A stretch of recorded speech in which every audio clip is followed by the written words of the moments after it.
د بیت الله شریف چې هغې ته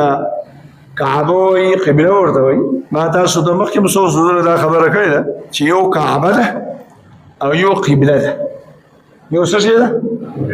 کعبه او یو قبله ده کعبه د دې کوټې نوم دی بیت ورته هم وایي وليطوفوا بالبيت العتيق إن أول بيت جعل الله الكعبة بيت ورتهموي أو كعبة ورتهموي نو كعبة نندي ددي كوتي دا كعبي دا لفظ ديري ماني دي يو معنى دا چوکور مربع سلور ګوټیز نو دا کعبه دا هم چوکور ده مربع ده سلور ګوټیزه ده ځکه ورته څه ویل کېږي کعبه او دویمه ده قبله د قبلې معنا دا ده چې کوم ځای طرف ته په مانځه کې الله جل جلاله د مانځه په حالت کې کوم ځای طرف ته کوم جهت طرف ته الله پاک مخ کول فرض کړي دي نو دې ته څه ویل کېږي قبله مونږ تاسو چې سجده لګو نو سجده چاته لګو الله ته لګو نعوذ بالله ثم نعوذ بالله پام بکوي او ډیره باریک او د خطرې خبره ده ګوره نعوذ بالله کلم چې الله پاک مو تاسو ته توفیق راکړي او حرم تلاړ شو او مطاف تلاړ شو او بیا په مطاف کې ولاړ یو اول صف کې دویم صف کې ولاړ یو او سجده لګو نظر کې بدانه راوړي چې دا سجده چاته لګو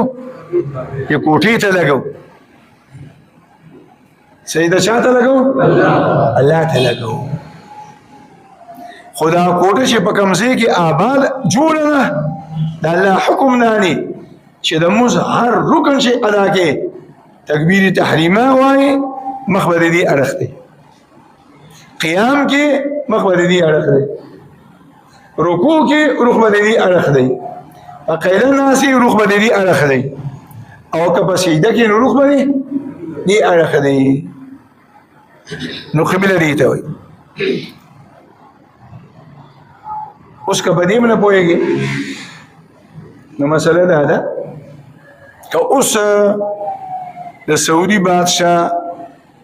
دا حکم وکړه چې زه دا کعبه ورانوم او د سره یې جوړوم او دا کعبه موجوده چې کومه تعمیر دی آبادي ده دا یې ټوله ورانه کړه په طور مثال او بالکل فرش پاتې شو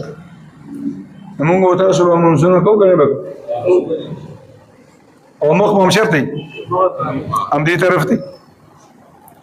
او آبادي خو ورانه شو ختمه شو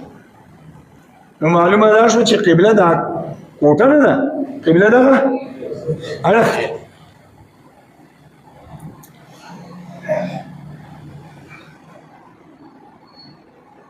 او کم مرګري چې حرم تلاش او په سلورم چت کې دی طواف کوي او بیا د نمازه ټیم راشي موس کوي نو لاسې تړلي او داسې ولاړي نو دا مخ ته د کعبې ته دی کعبه خو لاندې سل فوټه لاندې پاتې شو او دی خو داسې ولاړ نو معلومه دا شوه چې کعبه قبله دا کعبه نه ده بلکې په کوم ځای کې چې دا چاردیواري جوړه ده د دغه ځای نه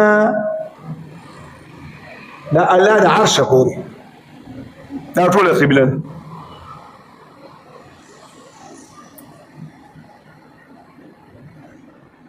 د مسجد حرام په غاړه باندې چې کوم ټاور جوړ دی او دا 120 چتونه دي او بیا چې کوم مینار دی د هغې دپاره سره سپوږمۍ د هغه سپوږمۍ کې هم دننه څه دي کمرې دي نو په هغه 120 چت کې هم بعضې حاجیان ولاړ یو لمونځونه کوي د هغې شرطه لاړه چې دا ته ودرېږي ټوبۍ دننه غورځېږي او کعبه لاندې باندې لمونځ کېږي مونږ او تاسو چې کله جهاز کې سواري یو او مونږ کوو په سیټ باندې په ناسته یا په فرش باندې ودرېږو نو اول به کوشش کوو سیټونو کې بټن چې دباو کې د کعبې جهت معلومیږي نو په جهاز کې هم چې یو سړی نیت تړي نو څومره پورې چې ممکن دي به معلوموي چې د نیت د تړلو په وخت کې زما مخ قبلې ته شي نو دغه جهاز خو 30-35 هزار فوټه بری او کمالانې پاتې شي او بیا لمونځ کېږي نو غرض دا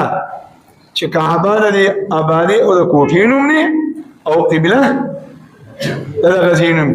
او بیا د دغه ځای نه واله د تحت الثرا هغه د اومې ځمکې د بیخه به وایي دا ټوله قبله ده